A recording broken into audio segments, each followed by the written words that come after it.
Andrea, muchísimas gracias por la información. Y en la Asamblea Constituyente continúan con los trabajos en torno a la elaboración de la Carta Magna de la Ciudad de México. Justamente el día de ayer se aprobó el artículo número 30 relacionado con los mecanismos de democracia en la Ciudad de México.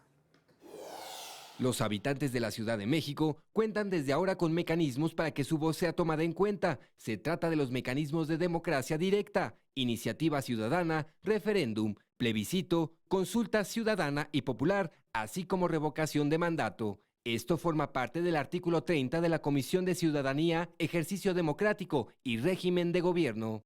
En dicha norma se reconoce el derecho de los pueblos y barrios a ser consultados en caso de ser afectados en sus garantías.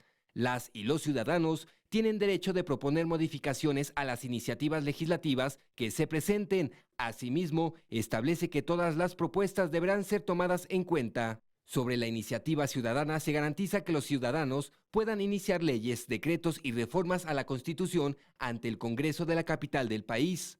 Para que tenga el carácter de preferente, deberá contar con al menos el 0.25% de las firmas de las personas inscritas de la lista nominal. Sobre el referéndum, quedan fuera las modificaciones que incidan en materia legislativa en tema de derechos humanos, así como en materia penal o tributaria. De igual forma, se aprueba el plebiscito como un derecho para aprobar o rechazar decisiones públicas del gobierno local. La consulta ciudadana queda como una garantía y podrá ser solicitada por al menos el 2% de las personas inscritas en la lista nominal.